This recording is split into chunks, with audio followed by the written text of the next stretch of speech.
Inilah panggung yang menjadi arena 3 Cagup-Cawagup DKI Jakarta mengadu gagasan. Kami ingin mengajak Anda melihat lebih dekat bagaimana para kandidat menghadapi debat baik di atas panggung maupun di belakang panggung. Bersama saya Wilman Latif dalam Satu Indonesia.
Dengan tegas, saya mengatakan, kami akan membangun menata Jakarta tanpa menggusur. Mengapa? Terbukti penggusuran hanya akan meningkatkan kemiskinan. Urban poverty meningkat secara tajam. Mereka kehilangan segalanya, they lost everything. Kehilangan tempat tinggalnya, kehilangan mata pencahariannya. Yang tadinya dia bekerja, mencari nafkah di sebuah habitat, berinteraksi dengan tetangga, dengan warga, tiba-tiba tercabut puluhan kilometer. Bicara di sini Kartu Jakarta Pintar, di sini ada education report. Bicara KJS ada medical report. Bicara transportasi, bicara bagaimana ini juga bisa menjadi ATM. Dan yang paling penting lagi, kita nggak repot. Data semua berada di sini. Itu yang saya sampaikan, saya bilang pasangan nomor 1 ini kelihatan tidak ngerti peraturan keuangan. Kita kan kerjasama dengan OJK juga. Kami ingin seluruh Jakarta ini cashless society. Bagaimana mengelola dana 10 miliar oleh RT dan RW supaya 1 miliar. 1 miliar untuk RT dan RW ya, supaya mereka bisa mempertanggungjawabkan dan tidak masuk penjara. Inilah masalahnya, pemimpin yang selalu curiga dengan rakyatnya sendiri. Pertama tadi pertanyaannya, bagaimana meyakinkan agar masyarakat tidak masuk penjara? Selalu otaknya bagaimana masyarakat tidak masuk penjara? Bagaimana pertanyaannya kalau mereka berhasil? Tidak pernah ditanyakan. Tadi pemberdayaan RT RW 1 miliar, Pak Jarod pertama-tama menyampaikan pertanyaan tadi seperti itu. Pak Basuki juga menyampaikan bagaimana nanti untuk bantuan modal usaha atau dana bergulir. Tetapi yang perlu kita yakin di sini adalah tujuannya benar, membantu mengembangkan UMKM. Kalau ada pemimpin yang ingin membantu rakyatnya berdasarkan konstitusi, membantu rakyat miskin, dianggap membodohi. Saya pikir itu tidak punya hati. Karena konstitusi kita mengatakan bantulah mereka yang sulit sekali hidupnya. Dan disinilah keterpanggilan kami untuk membantu mereka, ingat, sementara. Dan biayanya ataupun anggarannya pun sangat terukur. 400.000 sebulan, 5 juta setahun, dikali 128.650 miliar. Tidak ada apa-apanya dengan 70 triliun APBD kita. Tidak ada program bagi-bagi uang. Ini pertama kalinya Mas Agus mengikuti acara debat, tidak pernah muncul sebelumnya. Bagaimana perasaannya? Saya pikir bagus sekali hari ini, bisa dilihat tadi performance kami. Dan dalam menjawab pertanyaan-pertanyaan baik dari moderator maupun dari paslon yang lain.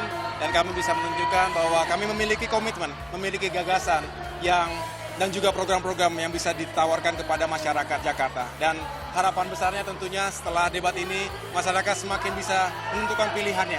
Siapa pemimpin terbaik untuk Jakarta. Dan mudah-mudahan ini juga bisa semakin meningkatkan partisipasi masyarakat untuk ikut memilih tanggal 15 Februari mendatang. Kalau boleh menilai diri sendiri, kira-kira sudah puaskah dengan penampilan malam ini?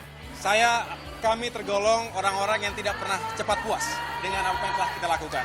Alhamdulillah kita sudah melakukan dengan baik, tetapi terus kita akan meningkatkan performance dan juga ingin meyakinkan bahwa pada akhirnya ini bukan tentang performance, tapi bagaimana kita meyakinkan hati dan pikiran masyarakat agar mereka memilih kami berdua di tanggal 15 Februari nanti.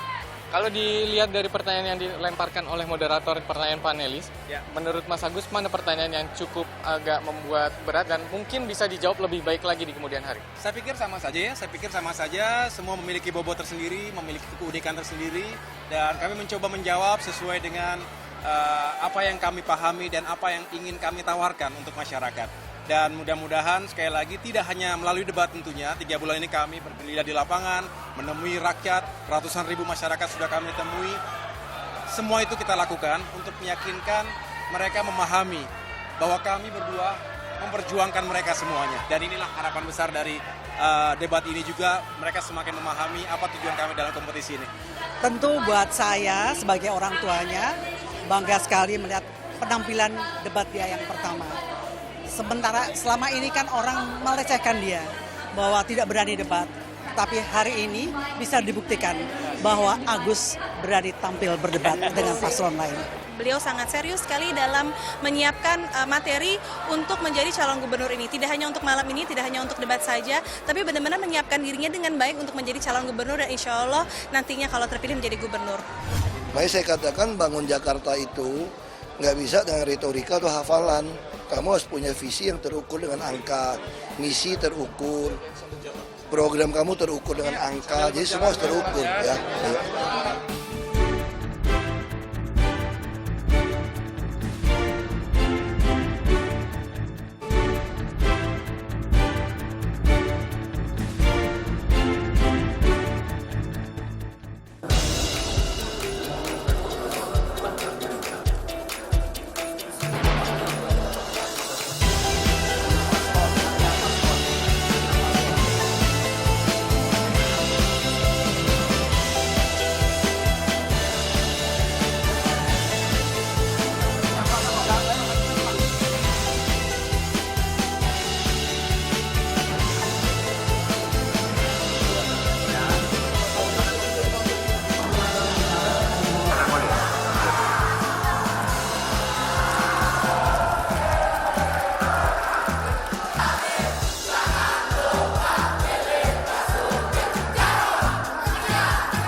Kebijakan kami, apapun yang dipikirkan, dirancang, dianggarkan, harus membuat penuh otak, perut, dan dompet warga DKI.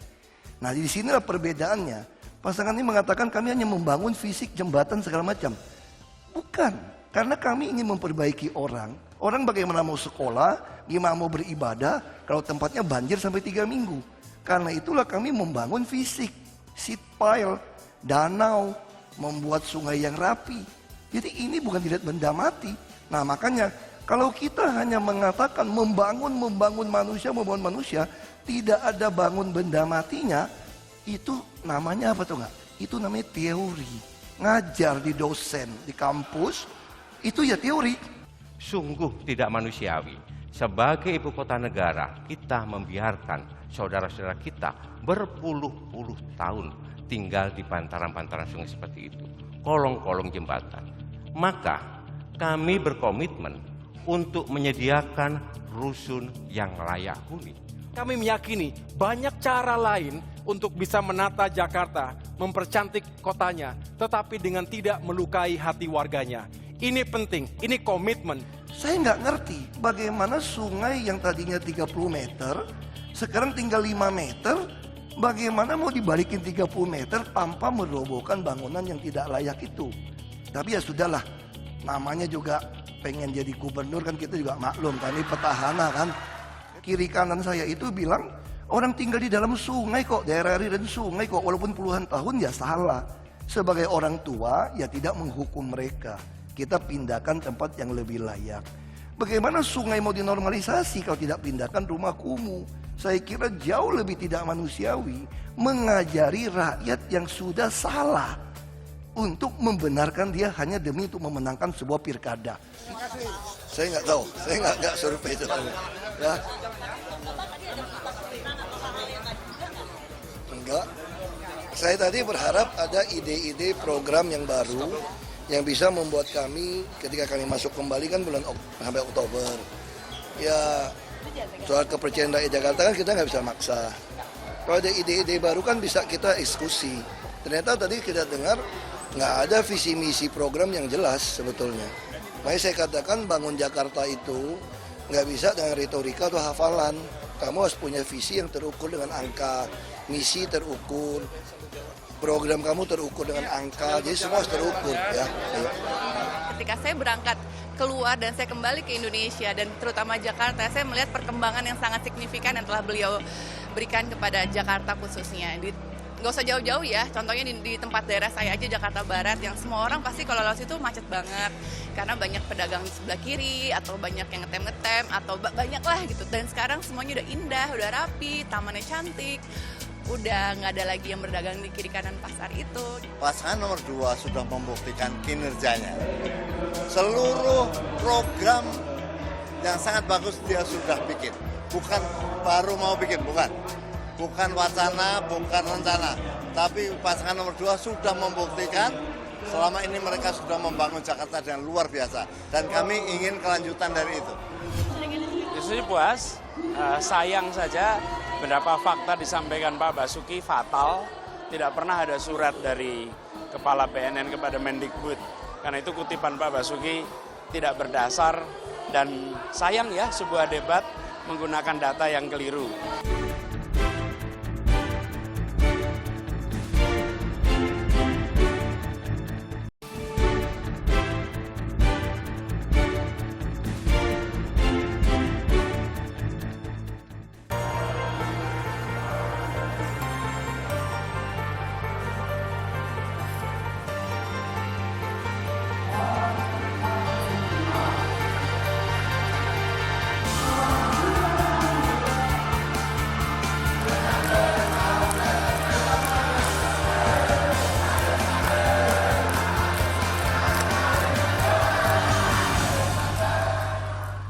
Izinkan saya mengingatkan bahwa 5 tahun yang lalu pernah ada janji. Dan janji itu mengatakan akan dibangun kampung deret di pinggir-pinggir sungai. Di mana janji itu? Di mana kontrak politik itu? Kontrak politik ditandatangani. Saya datang ke tempat yang sama, mereka sodorkan, Pak, ini kontrak politik yang ditandatangani 5 tahun yang lalu. Saya katakan, kami akan laksanakan janji yang tidak ditunaikan di periode ini. Kebijakan kami, apapun yang dipikirkan, dirancang, dianggarkan, harus membuat penuh otak, perut, dan dompet warga DKI.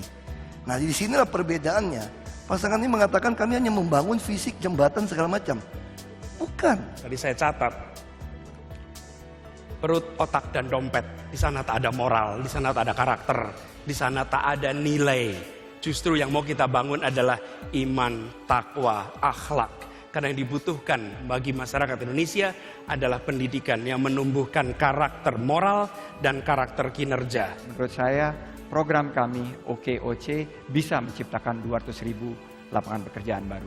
Saya punya pengalaman, saya pernah membina beberapa komunitas.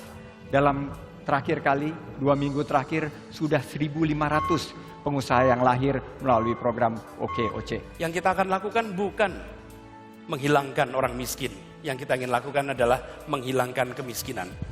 Terkait dengan ini, maka kita akan tegas. Kita akan melakukan yang disebut dengan urban renewal, peremajaan kota, penataan ulang, bukan dikosongkan, apalagi dikosongkan tanpa mempertimbangkan satu prosedur, rasa keadilan, dan memperhatikan mereka sebagai sesama warga Jakarta.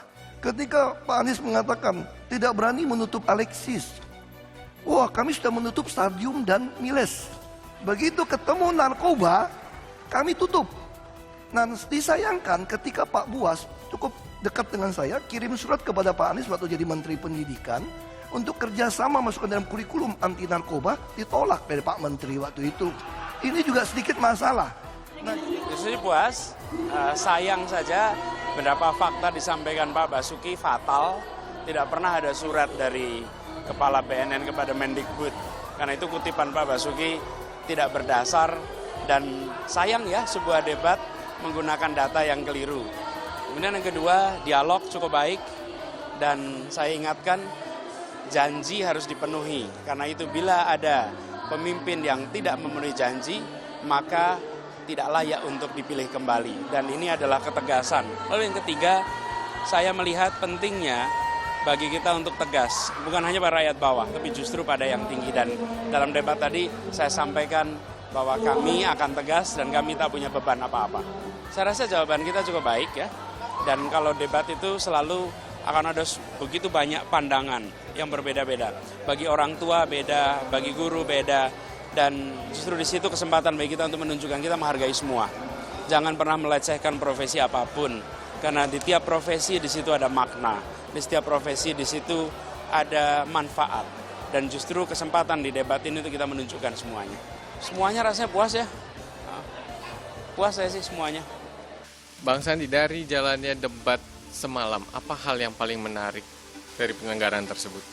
Secara komprehensif, secara menyeluruh, debatnya sangat menarik, produksinya sempurna, prima, dan yang menarik juga di situ kelihatan karakter asli daripada masing-masing pasangan calon. Dan karena kami mengedepankan bagaimana kita menghadirkan pemimpin yang bisa mempersatukan, pemimpin yang bisa mewakili seluruh lapisan masyarakat, itu yang kami harapkan sebetulnya yang keluar kemarin. Dari penyelenggaraan debat semalam, itu kan ada antar pasangan calon ini terjadi sindiran-sindiran yang lumayan cukup pedas dan sedikit mungkin agak menyikapi ke arah pribadi. Tanggapan dari pasangan Anies dan Sandi bagaimana? Mbak Ira Kusno yang memainkan perannya dengan baik sudah sebetulnya jelas bahwa tidak boleh ada serangan terhadap pribadi dan serangan terhadap profesi. Apa yang terjadi sayangnya dari Mas Anies sendiri diserang 2 kali dan itu dari masing-masing pasangan calon. Saya ingatkan Mas Anies jangan pernah menanggapi karena warga masyarakat juga akan tahu kok. Walaupun profesi beliau dilecehkan bahwa dosen hanya bisa berteori, dan kebetulan juga kami dari keluarga pendidik gitu. Tidak akan ada pemimpin kalau nggak ada pendidik, dan pendidik itu juga adalah CEO, Chief Executive Officers, mereka juga bisa menjadi pengambil peran yang sangat besar dalam pembangunan bangsa. Yuk pakai demokrasi kita untuk silaturahim, yuk pakai demokrasi kita untuk saling mengangkat, bukan saling menjatuhkan. Yuk kita pakai bahwa 15 Februari ini demokrasi dan pilkada yang sejuk yang menjadi kebanggaan warga Jakarta, masyarakat Indonesia dan bisa dipertontonkan kepada dunia. Baik Mas Sandi, debat pertama sudah usai, masih ada 2 debat lagi. Harapan kita bersama adalah ini bisa memberikan pengetahuan lebih dalam kepada masyarakat tentang visi misi dari para calon gubernur masing-masing. Ya, demikianlah Satu Indonesia episode spesial Pilkada DKI Jakarta. Saksikan terus Satu Indonesia setiap Sabtu sore pukul 2:30. Saya Wilman Latif undur diri, sampai jumpa. Makasih Mas Sandi.